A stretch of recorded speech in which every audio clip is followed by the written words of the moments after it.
Man, the Tampa Bay Rays just are busy on the phone today. Holy, they just traded away Shane Baz to the Baltimore Orioles in division after just trading away Brandon Lau to the Pittsburgh Pirates in a lot. I'm gonna get into all of it, but Shane Baz is officially a Baltimore Oriole. Obviously, he was involved in the Chris Archer trade back in the day. We all know. Now he's headed back to the AL East, and this time around, it's for 4 top 30 prospects and also a competitive balanced round A pick.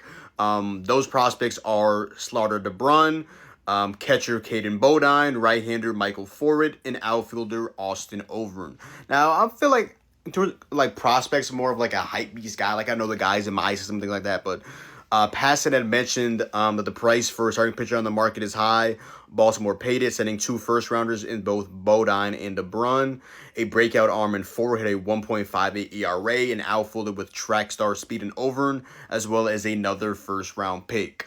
That is absolutely absurd. Now, I think Shane Baz, and maybe you can talk yourself into him being like a number 3 starter.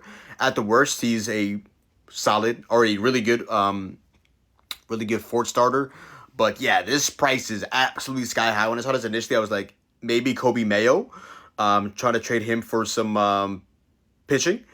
Initially, rumors with Mackenzie Gore of the Nationals, Edward Cabrera of the Marlins. Maybe those prices were just too sky high, and they're just like, yeah, let me just pay potentially another sky high price in trading him away to the or what's it called? Or just acquiring Shane Baz from the Tampa Bay Rays. But again, I feel like I've soured on like prospects in years past. To be like, man, I want to trade this, I want to trade that. But my farm system, he who shall not be named. I've gone to like temper on prospects. These are basically just lottery tickets. Who knows if these guys are ever going to amount to anything? They might not at the end of the day. Orioles, they're trying to compete. They got Pete Alonso, they got Ryan Helsley, they got Taylor Ward. They traded away Gray Wright, obviously, for Taylor Ward. Now they need to recoup some pitching, but Trevor Rogers and that boy Kyle Bradish. Yesterday Michael King going to the Padres. That was difficult for them because obviously they're in the market for a starting pitcher. He was rumored. But Shane Baz is, is an interesting guy, again. He's very, very interesting. He's dealt with injuries in the past. He put on a full season this year, 166 innings. He made, 31 starts, a 4.87 ERA, underwhelming, turns into numbers, but under the hood, expected ERA of 3.85, expected batting average of 2.32. There's a 97-mile-an-hour fastball, throws multiple pitches, decent strikeouts, about 25%, walk rate, decently high, 90%. Gets his ground balls, 47%. So he's not a bad pitcher, but, these guys ever mount anything, that's tough. But Orioles needed some pitching. They got it in Shane Baz. Baz throws a four-seam fastball, a knuckle curve, a cutter, a changeup, and also a slider, which is 3% of the time. He's not really a big whiff guy, to be honest. The biggest whiff percentage he has is 29.5%, and that is on his knuckle curve, which is also probably his best pitch, at least by batting average.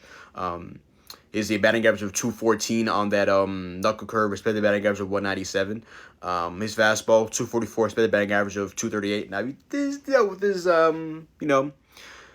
homers given up, he gave up 8 homers last season on the fastball, 3 homers on a knuckle curve, 5 homers on a cutter, 4 homers on a slider. 4 homers on the changeup, and 6 homers on the sliders. So, let me actually take a look as well at Shane Baz home and away splits. Obviously, he played at George Steinbrenner Field, which is basically the equivalent of Yankee Stadium, their AAA team. So, wanted to see if his numbers look better home and away, and not surprising at all. Shane Baz at home, an ERA of 5.9. Shane Baz on the road, an ERA of 3.86. I wouldn't be surprised at all if Shane Baz is putting up a season in which he has a sub-4 ERA.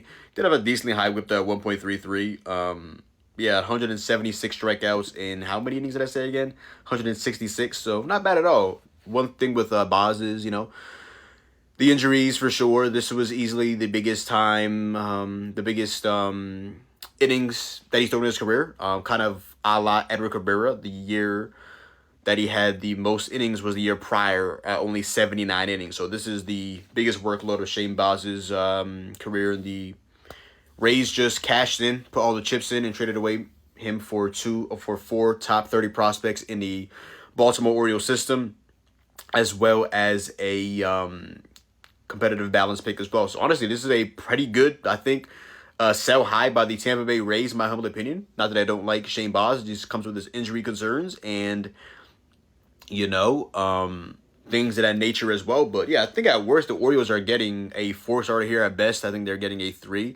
Like, maybe you could definitely say it can be a 2, but he doesn't really need to be a 2. Now, I would love the Orioles went out and got like a, or not love because they're in my division, but for their fans to go and get like maybe like a Framber Valdez or Robert Lev Michael King for them. I don't know why they're not rumored really for Tatsuya Imai. I know they saw rumors initially of Ranger Suarez, but hey, if you have Kyle Bradish as your number 2 or Rogers flip vice versa, gets you an ace, get you Shane Baz, you still got what, Dean Kremer out there and things of that nature as well. You still got Kate Povich, you know, he's a rookie for sure. That's all I can really say about Kate Povich.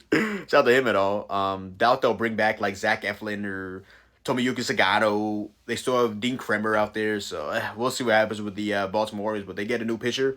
They pay a price of 4 top 30 prospects for a guy that, like I said, maybe can be your number 3 starter down the line. But yeah, definitely has to show that he can stay healthy, limit the home runs, lower the walk rate, and maybe they can tap in maybe some strikeout stuff, maybe some whip stuff, you know, things of that nature as well. But 97-mile-an-hour fastball, the 6'3", 200-pound man is headed to the Baltimore Orioles, the former Pittsburgh Pirate. And for the life of me, I can't remember what the full... Oh, yeah, the full Chris Archer trade. I forgot. I didn't have to look it up, freak. It was Tyler Glasnow, who's obviously now with the Dodgers. Some rumors with that, but he was obviously involved in Ryan Pepio's swap with Johnny DeLuca as well, going to the Tampa Bay Rays. So Rays lose a power-hitting Brandon Lau and trade away Shane Baz, and they get some prospects. So interested to see what's going on with the Tampa Bay Rays and in nature as well. I think Underdog came out with a tweet before I end this off. Almost forgot to mention that. The full trade that they made today in terms of recouping players and sending players away. So they acquired Shane Baz, Brandon Lau, Mason Montgomery. Oh, no, they traded away Shane Baz, Brandon Lau, Mason Montgomery, and Jake Mangum or Magnum. They acquired Jacob Melton of the Astros, Anderson Brito, Slater DeBrun, Caden Bonine, Michael Ford, Austin Overn, and a competitive balance round 8 pick. Brito was involved in the 3-team trade early with the Pirates and the Astros, and obviously the Tampa Bay Rays. But yeah, Rays fans, how do you guys feel about trading away Shane Baz? Orioles fans, how do you guys feel about acquiring Shane Baz and adding him to your rotation with Kyle Bradish, Trevor Rogers, and you'll presume Dean Kremer, and potentially right now even Kate Povich? Yeah.